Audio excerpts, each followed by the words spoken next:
Hey guys, thanks for joining us again. This is going to be a guide for dungeon number 2, the Tam Tara Deepcroft. So we'll be giving you a run through and see how we get on.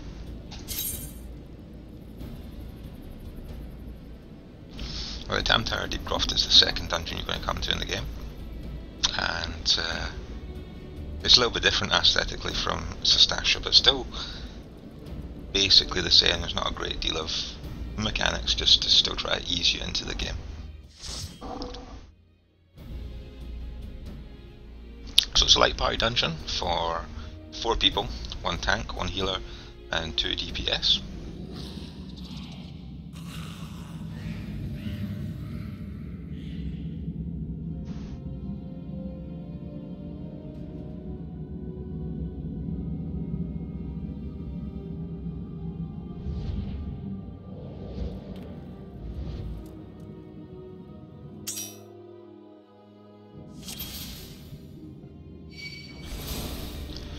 And we've been put with a lancer, a monk and a white mage. And so as we progress down, we see 2 enemies here, 2 varlets. So just grab these with a couple of tomahawks and then an overpower or 2 to ensure that we have proper aim. And we just go through them with the heavy swing skull sunder combo, making sure that we keep them off the softer, squishier party members.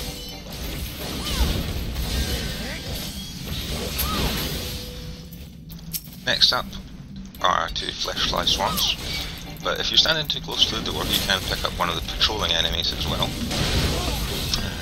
who will wander through. So again, just tab targeting between them and using the basic combo to keep it, which is fairly straightforward.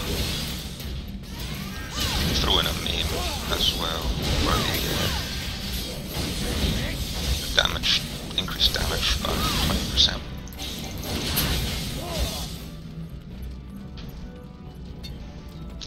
And so down here, this was the varlet that's patrolling, so as I say, if you get too close to that door when you build the fleshflies, you can grab him too.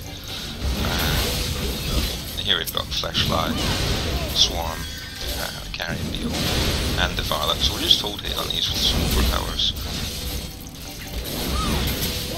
and the basic combos, and making sure we don't lose them. You know, always checking the hit markers on the side. Should see nice red lights over there to show that the aggro's all on us, and the bars at the top next to the class symbols. Again, we want to have the full white bar here and the letter A next to our symbol, which shows that we're the first target for all of the enemies.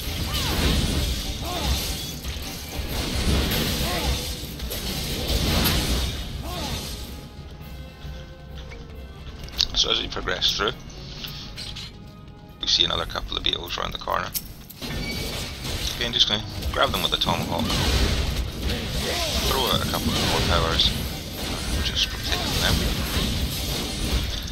Now off to my right, which is the east wing here, you can see there's another room through there. There is a treasure chest in there, but it's just a junk treasure chest, probably a potion or ether out of it.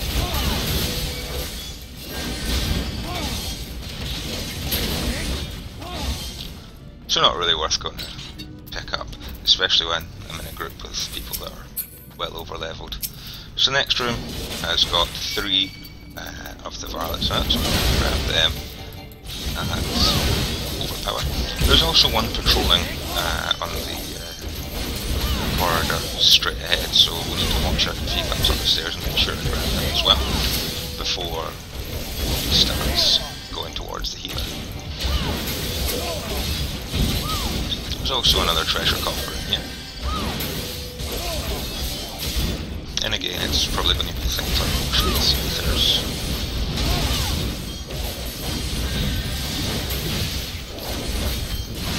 Nothing too exciting. In terms of the drops that you get from this dungeon, it's fairly the same as Sastasha in terms of gear. So pop that treasure chest. And it is 3 potions.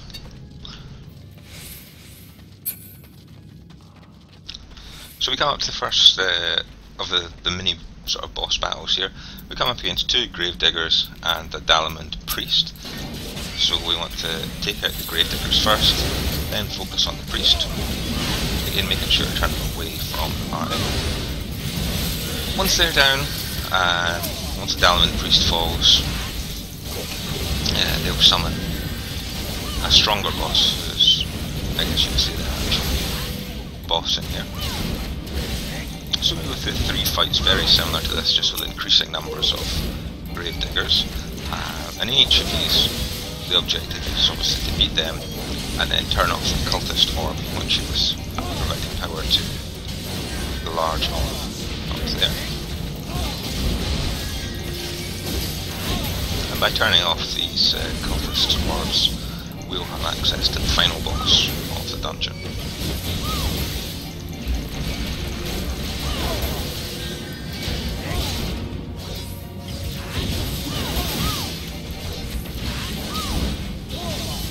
So as we whale away on the void soul counter, you can see we are being slightly out DPS by the monks, so we just have to make sure we're using maim and using our off cooldown abilities such as the brutal swing, just to make sure that we keep him facing towards us. So one of the plundered gear set, plundered trousers, it's no use to us. And as you activate that, and it turns off the light that goes up to the purple ball.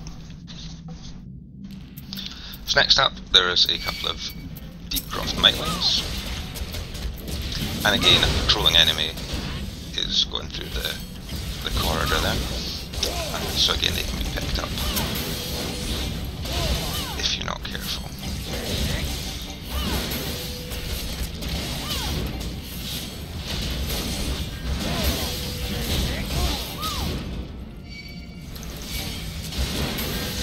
And indeed, there they are. Grounds one. So he's made a break for the healer, we grab him back with a tomahawk, and he's got a little AoE attack.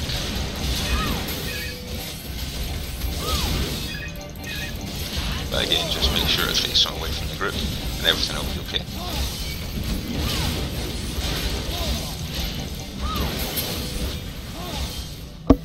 Down the corridor where we find more beetles. Fleshfly swarm as well. So again, making sure to overpower run through our combos. And if you go left to the bottom of the stairwells, you'll see there's a patrolling Akmena varlet. Spellcaster, so he's going to try and stay at range, so we'll throw a tomahawk at him just to make sure he's focused on us. And continue to work these. Don't forget to use your defensive cooldowns as well, things like Foresight.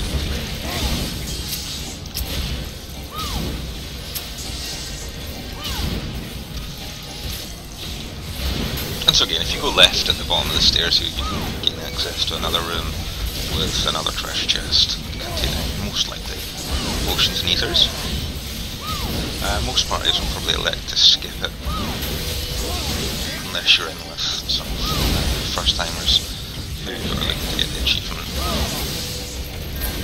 for mapping the realm.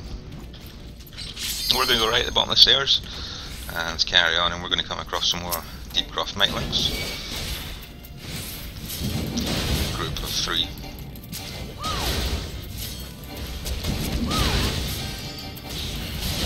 And as always, you'll keep them faced away from the group.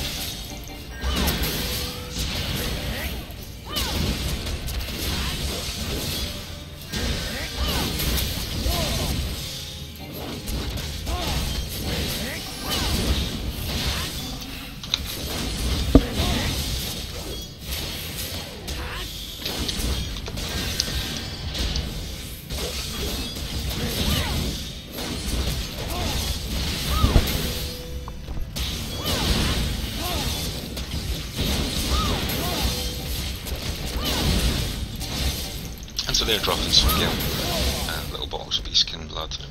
treasure coffer down here, and it's a pair of ethereal hard leather boots.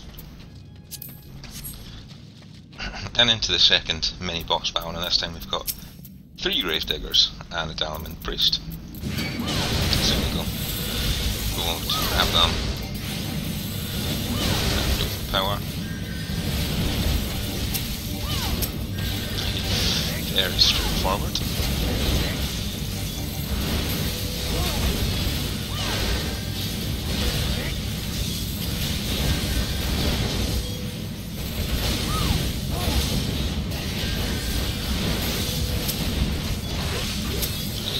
Clicking through and making sure that the echo upgrade there is fine.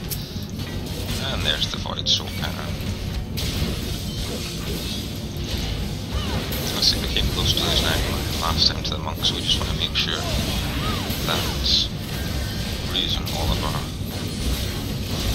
skills, like Maim for the damage increase, like Brutal Swing, which is off the cooldown. And just making sure that we're keeping the aggro on him.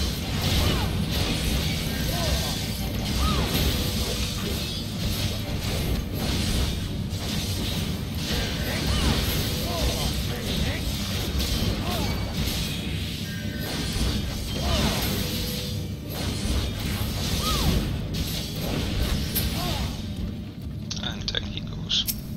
So interact with the cultist's orb. Turns that off. And the loot here is an ethereal iron war axe. And the next stop, 2 yards and feeders. Exactly the same. Grab them. Couple of overpowers. Basic combo, and they go down. Nice and easy. It's a very straightforward dungeon, but aesthetically very nice. Again, look forward to the hard mode that they do of this. It should be quite interesting. Good to see where they go with that, where they keep the things like the orbs. Another patrolling enemy, the groundsman, just walking up and down this corridor. So you can see the setups for each of these areas are pretty much identical.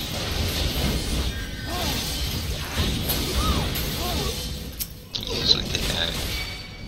And a couple of flesh fly swarms.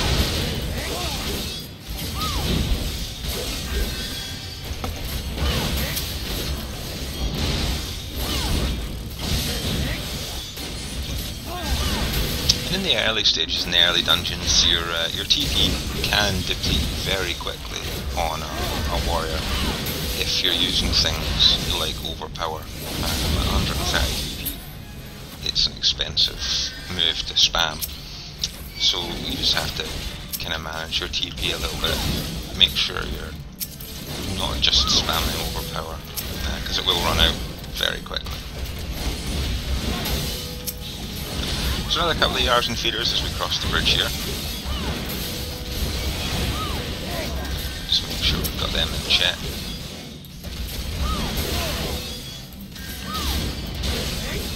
And if you do run low on TP, don't be afraid to just use party chat and just say hold on a second while I regen. Because as we go through here, I'm going to need my TP, as we've got 3 Akmenas, 1 varlet, well 2 varlets, 1 patrolling varlet, and a groundsman as well. So I'm just going to wait a second, regen some TP before pulling with the tomahawk. The second, and there's the third.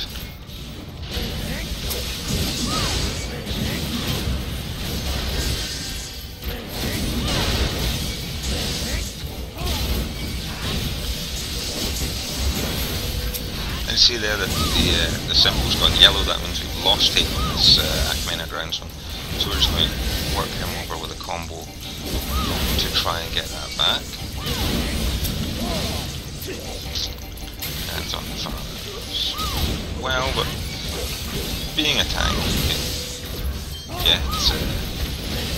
can get hit back very easily.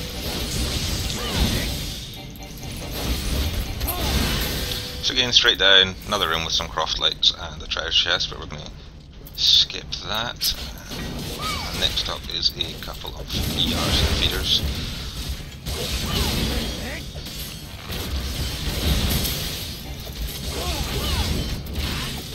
Standard procedural design.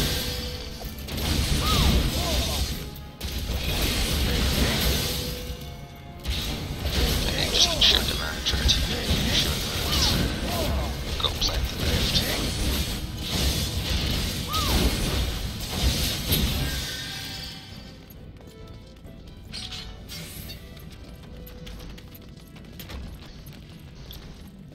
Now the next mini boss battle is interesting. You walk through here and there's a patrolling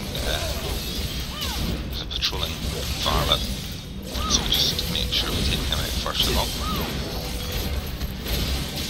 In this we can't just access the cultist orbs, there's two of them. But we need a cultist's rosary to go and get them. As you can see, it's protected by the sealed barrier.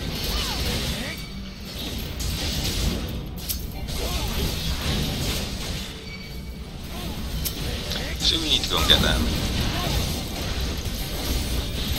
Beat down the groundsman and the other varlet. Beat them into submission.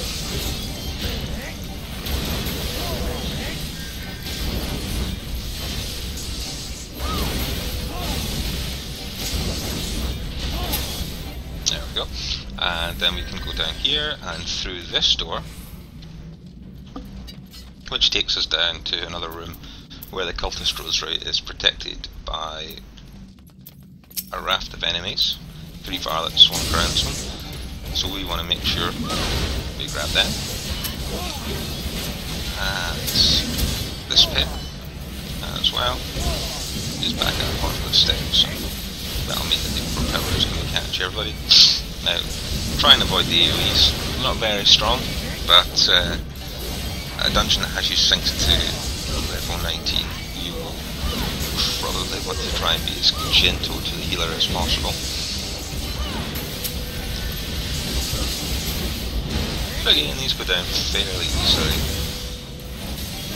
with the basic combo.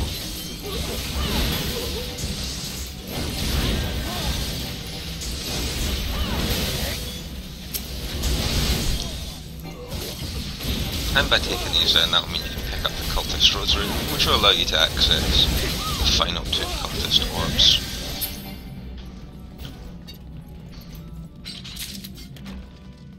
So there's the rosary. Then we backtrack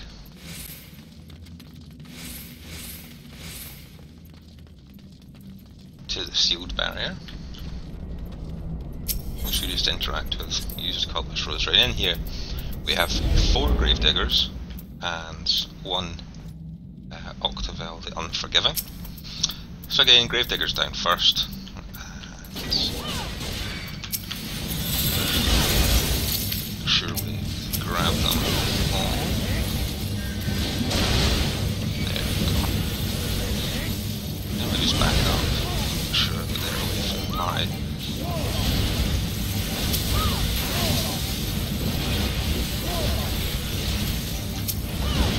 Standard combo to get rid of the gravediggers. They have very low HP.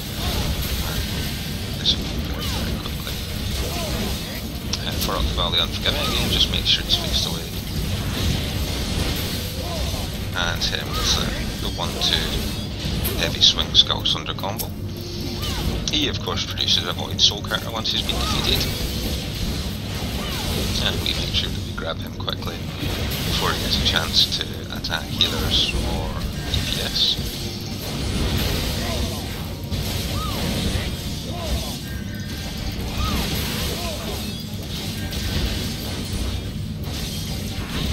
Then again, we just sidestep out. As with all enemies in Final Fantasy XIV or Realm Reborn, you can just walk through them if you're trying to get away from an enemy. That makes it very easy to avoid.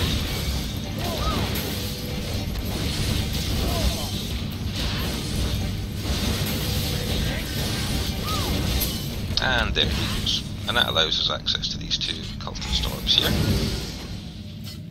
There goes one. There goes two. This brings up the bridge. And brings down the glowy orb. And Galvanth the Dominator.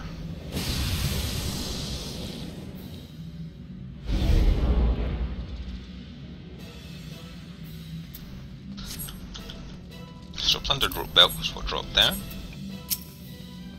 Now fairly straightforward with Galvanth. We want to pull him and tank him just pretty much where he is. He'll spawn some ads, which we'll get to in just a second. So the initial pull, throw him and just start walking backwards with him, just get him towards the back of the room. Nice and straightforward. Keep building up hate on him.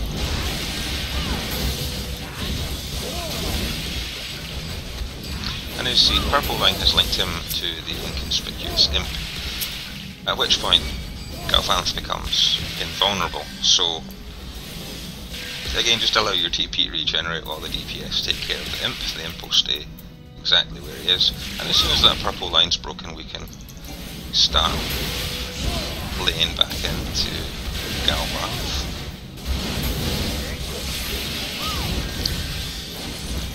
And the next time he's going to spawn a couple of ads.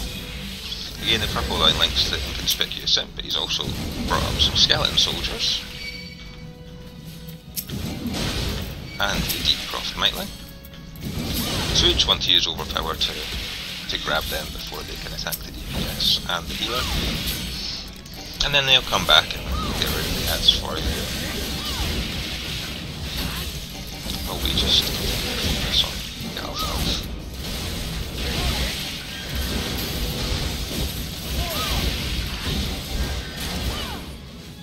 So he uses Mind Blast here, which is a fairly large area of effect with paralysis.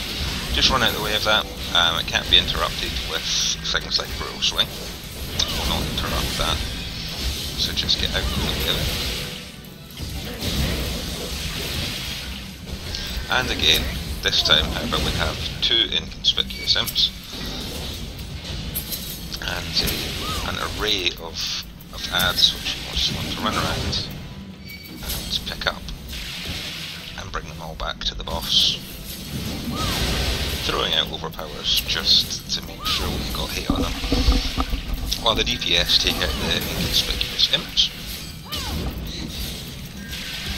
You should be building towards almost the full 2 bars of limit break, and in this once the ads have been taken care of and you avoid another Mind Blast AoE, you'll want a melee DPS if you have one, like a monk or a dragoon lancer, to use the limit break. But we just keep pointing him away from everyone. In fact, I don't think we'll need the limit break yet, as he's taken down without it. And down he goes. And that's the end of the Tam Tara Deepcroft. Congratulations. We'll see you next time, where we'll be in Copperbell Mines.